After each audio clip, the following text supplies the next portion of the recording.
Now before I properly start this review, I would suggest you click on my initial False video just for comparison's sake. Links in the description below. Also, this review may contain spoilers. With that out of the way, let's begin. Do you ever notice how so many people who start reviewing anime, Clannad happens to be the first one they review? Am I becoming a stereotype? Hope not. If you are an anime fan like me, then there is no doubt that sometime in your life you would have heard of this title. The origin of Clannad derives from the Irish folklore in which it means family, which is the main theme of this series. Clannad is a visual novel to anime adaptation, with the original created by Key. Its anime adaptation was released in 2007 to span 23 episodes. But enough with background information, let's begin the review. Clannad follows the life of Tomoya Okazaki. Because he's a delinquent and has a bad personal life, he lives in a black and white world. That is, until he meets a girl who is talking herself on her way to school, brings back all the colour into his life. Just go and find more.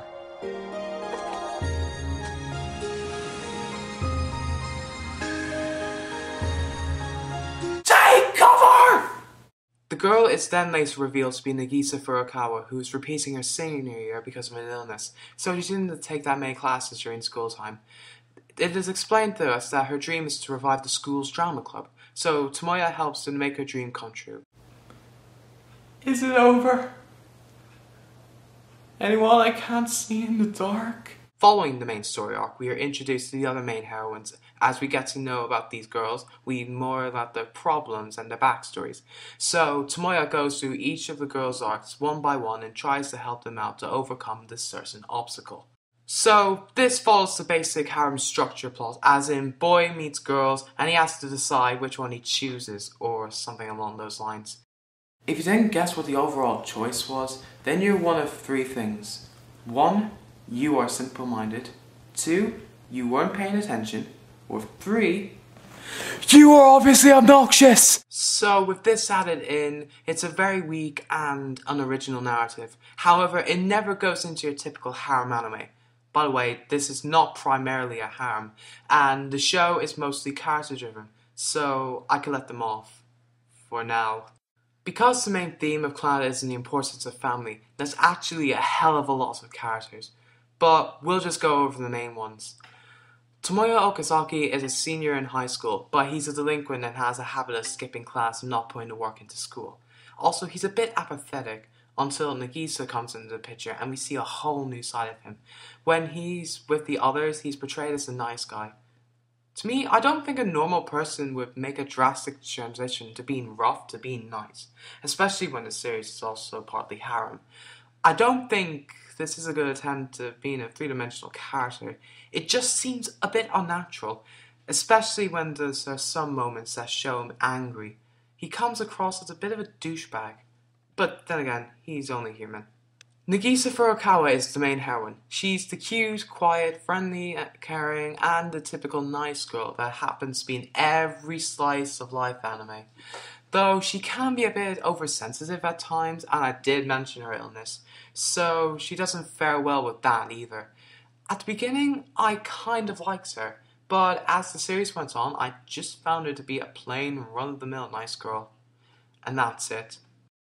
The rest of the main cast consists of mainly archetypes, but I believe there's so much more than that, so... what the hell, I'll just give a brief synopsis on each character. Hyo Fujibayashi is a tsundere, however she's not the generic type. She does have her fair share of helping out and encouragement. For example, she helps out her younger sister, Ryo, get close to the main protagonist. She's also very outgoing and energetic.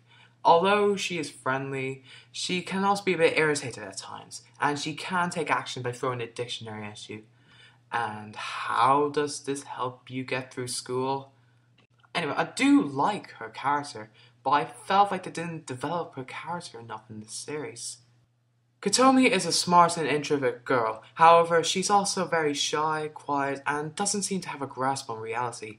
She likes to play the violin, but every time she does, someone may possibly die. Throughout the course of the series, she does eventually become more confident, until an incident happens that makes her go back into hiding. That is when we learn about her past, but I'm not going to say what it is. So far in the series, she's the most fleshed out, starting as a sort of a weakling, but eventually becomes stronger to overcome her fears, and by the end, you just feel so happy for her. Plus, how she's portrayed reminds me of myself in a way. I'm not ashamed to admit it. Tomoyo is a junior who transfers to their school because of rumors of her being violent. Unlike Kyo, she's calm and reserved. However, if you tick her off or challenge her, then she will take you down. But under that violent attitude, you do see a sensitive side to her, and you find out the reasons why she was violent in the first place. Personally, she is one of my favourite characters in this series, and probably one of my favourite women in anime ever. And like Kyo, they didn't develop her character enough. And that's a shame. She is one of the more unique characters in this series. But she was just pushed aside for other characters who wouldn't even matter. Anyway, I would go into depth with Fuko, but her entire existence is a spoiler. So, in brief, she has a starfish fetish! Or something along those lines. Anyway, what made the other characters stand out is because they have their backstories to what makes them different from all the other archetypes in the past. Plus, they're really likable, and it wouldn't be hard to find a favourite in the cast. If this made you think, wow, I'd like to see more of these very interesting and likeable characters, well, this is their only appearance in the anime. They've been pushed to the side, but I'll get to that later. Clannad is stunning when it comes to animation quality. It looks amazing. Everything in this anime looks very detailed, including the backgrounds, and the animation is very fluent. However, there's one thing that Kyoto Animation, the people who animated Clannad, use this one thing in their character design, and that's moe. That one word that is associated with every anime girl that has been in the hands of that company. And ever since then, every male otaku are drooling over that character.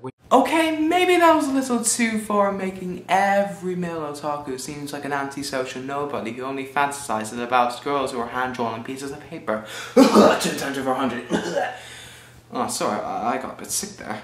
Anyway, the point I'm trying to get here is that KyoAni uses this one thing in their character designs to signify what they are. An animation company that knows how to use moe. What I mean by that statement is that they can incorporate moe and you would still have a good plot without losing focus.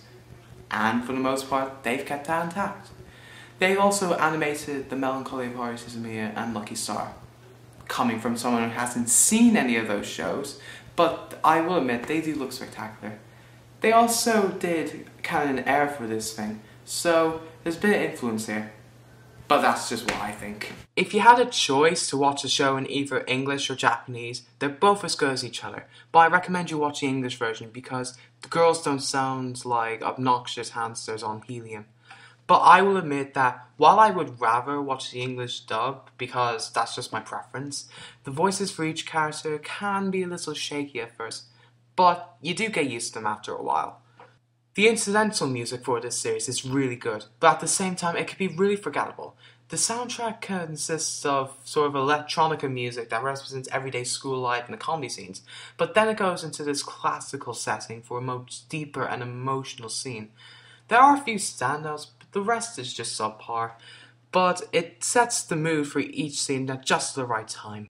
The opening music for the intro, I'll be honest here, I used to like it, but now it's just gone bland for me. It fits the show for an opening, but it's hardly worth remembering.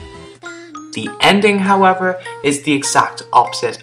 I never get tired of this song, no matter how many times it's played. It's cute, it's catchy, and it's very appropriate for the series.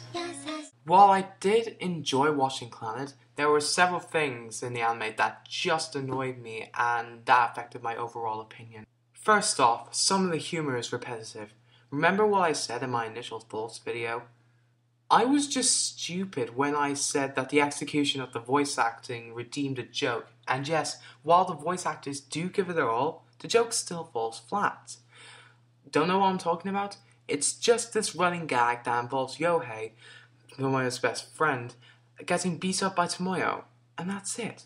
No setup, no punchline, just that. It gets old really quick. It tries to incorporate other forms of humor, so it can't be the only comedy in the series, but even then, that can't even make up for this atrocious gag. Secondly, the main story is very predictable. Like I said before, this is partly a harem, but ever since the first scene in the first episode, I could easily see the outcome a mile off. No matter how many times Tomoya has alone time with other girls, he will always end up with an Nagisa at the end of the day. I just find it incredibly irritating and boring. Hell, even the other characters mock on how predictable it is.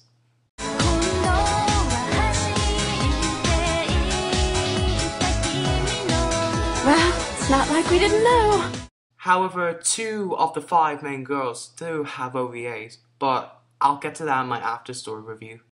Thirdly, and this is considered my biggest problem with Clannad, and that's to do with the character arcs. They were handled poorly. Why were they handled poorly? Because the stories in these arcs are unrealistic, the emotions that you have while watching are unnatural, and it has a very melodramatic vibe to it. Not to mention, they copied aspects from their previous 2 works. And with that forms other small problems that are related to the subject that matter. I loved Kotomi's character whenever she had the screen time, but her arc didn't do her justice because of a melodramatic portrayal and a dramatic tonal change that could have been decided by a flip of a coin. Plus, our main characters, after the arcs, never acknowledge what they've experienced or never bring it up again. This is what I mean by the characters are being pushed to the side. However, there was one thing that was brought up multiple times through the 4th series. This brings me to my 4th problem, and it wasn't even important or relevant to the main story. It was just brought up as fan service for Fuko fanboys and girls. It was just where she appears randomly and turns this certain scene into the worst case scenario. This is just bloody annoying, and I don't even like Fuko. What the fuck, yo, Annie? You are better than this. You don't have to incorporate moe or even force it into the story arcs. What good does that achieve? Why'd you have the guts to piss me off so much? I think I've rambled on for long enough.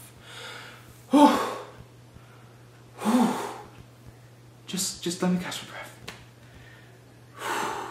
I'm going to do a full conclusion to this series when I go into my after story review, because there's a hell of a lot of things I didn't talk about, but there's a continuation in its sequel. With that said, until next time, Slán! You get it, because I'm Irish, and you know, when you say, you know, the signature phrase that they have, you know, and goodbye in Irish is Slán, so I put that in the. You guys are absolutely hopeless. Don't worry. I'm just fucking hell, you know. Why the hell are you even bothering?